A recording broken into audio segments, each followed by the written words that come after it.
Welcome to Podkey Slopcast, where AI hype meets the harder question of whether it cashes out. A lot of this week comes down to the same tension. Markets are pricing unlimited scale, while the actual bottlenecks look very physical, very human, and very expensive. So the useful question isn't who's winning the narrative, it's which claims still make sense once you account for capacity, incentives, and basic execution risk. Anthropic is reportedly considering a private round of up to $50 billion at a $900 billion pre-money valuation. If that happened, it would edge past OpenAI's reported $852 billion valuation from March. There's also a crypto-backed pre-IPO instrument on the Jupiter blockchain implying something like a $1.2 trillion valuation. That number is interesting as a sentiment signal, but it's not the same thing as a negotiated institutional price in a real financing. The bullish case is easy to state. Frontier model revenue has only recently gone parabolic, and if investors believe model demand, enterprise adoption, and pricing power are all still early, they may be valuing Anthropic as a future utility layer rather than a normal software company. But that framing does a lot of work. A private valuation at this level isn't proof that the business fundamentals justify it today. It's proof that some investors think scarcity, strategic importance, and future upside outweigh near-term uncertainty. And the uncertainty is real. Frontier labs are capital-hungry, dependent on compute access, exposed to model competition, and still figuring out what durable margins actually look like once everyone is paying for chips, power, talent, and distribution. So the strongest confirmed fact here is that investor appetite appears enormous. The weaker claim is that appetite alone tells us what the company is fundamentally worth. Those are related, but they're not interchangeable. Cerebrus is reportedly thinking about raising its IPO range from $115 to $125 up to $150 to $160 a share, which would move the implied valuation from roughly $26 billion to more than $34 billion. Orders are said to be 20 times the available shares. That sounds like overwhelming demand, but IPO books often reflect scarcity dynamics as much as deep conviction.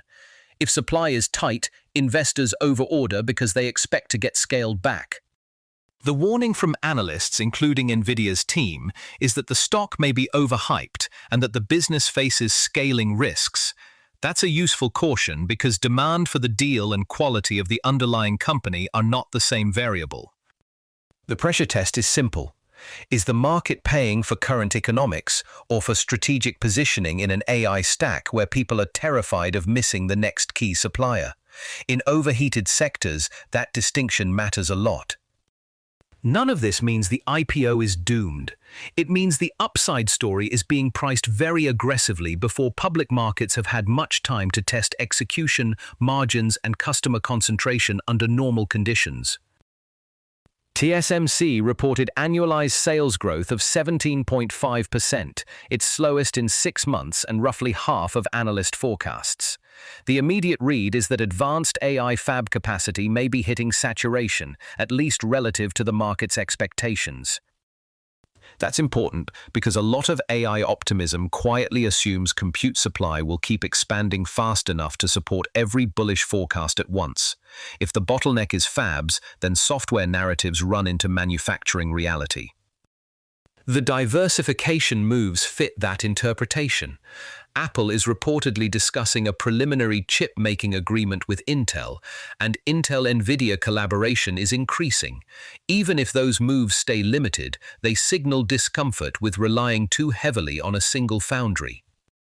Still, one slower growth print doesn't prove a structural ceiling. It could reflect timing, mix, customer inventory behavior, or a pause before more capacity comes online. So the careful conclusion is narrower. Supply concentration is becoming a strategic risk, and big customers are acting like they know it. Second-order effect here. If capital starts flowing into alternative manufacturing paths, that could redistribute power across the AI stack. The best model doesn't matter much if it can't get enough chips on a reliable timeline. One of the stranger but genuinely interesting ideas this week is home-integrated micro-data centers. Groups like the Pulte Group are piloting housing nodes that use the exterior of new homes as distributed GPU clusters for batch or non-time critical AI workloads. Conceptually, you can see the appeal. It tries to turn underused residential footprint into compute capacity, potentially closer to where power and real estate are already being provisioned. But almost every practical constraint is doing heavy lifting here. Power availability, bandwidth, cooling, noise, maintenance, local permits, insurance, homeowner tolerance, and neighborhood impact all decide whether this is infrastructure or a very expensive gimmick. The workload assumption matters too. Batch jobs and low-latency insensitive tasks are a much easier fit than anything that needs tight reliability guarantees or data center-grade operations. The narrower the use case, the more plausible the pilot becomes. So this isn't obviously absurd, and it isn't obviously scalable. Right now it looks like an experiment in whether distributed compute can piggyback on housing economics without importing all the headaches of running industrial infrastructure in residential space. OpenAI's new Chrome extension for Codex gives it live browser context in a separate tab group. That sounds incremental, but it changes the operating model from static understanding toward active interaction. Instead of relying only on scraped pages or stale snapshots, the system can work inside the browser environment itself. For developers, that means testing and running code against what's actually on screen and in the workflow. And outside pure coding, the implication is broader automation. Form filling, multi-tab navigation, real-time interactions, all the boring browser choreography people do every day becomes much more reachable when the model can act instead of merely describe. The important distinction is capability versus reliability. Live context expands what the system can attempt, but it also increases the number of places where permissions, edge cases, and mistaken actions can matter. Operational access is more useful than static context, and also riskier. So the hype claim is that browser-native agents are finally here. The better-supported claim is narrower. Browser-native work is becoming more practical, especially where humans can supervise or recover from errors. The deeper work trend underneath all of this is agent orchestration. A lot of knowledge work is shifting away from producing every final artifact by hand and towards staging context, constraints, examples, and checkpoints so agents can produce the artifact. That sounds abstract until you've done it. Then it feels very concrete. Too much specification and the agent becomes brittle and unimaginative. Too little and you get clarification loops, generic output, or confident misses. The KPMG analysis of 1.4 million workplace AI interactions is useful here. The highest impact users weren't just prompt crafters. They treated AI more like a reasoning partner, framing the problem, iterating, and guiding the thinking process. That's a stronger claim because it comes from observed usage patterns, not just vibes about best practices. What's especially notable is that these collaborative behaviors appear teachable.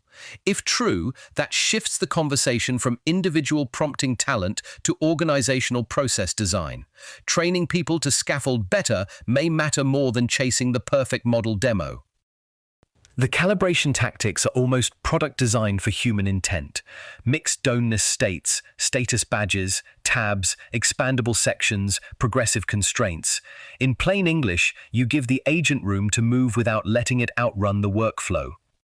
That connects to the markup debate too. Some, including Anthropic's Tariq, argue HTML beats Markdown for dense specs, diagrams, tables, and interactive handoffs because it's clearer and more expressive. Critics point out the token cost can be much higher.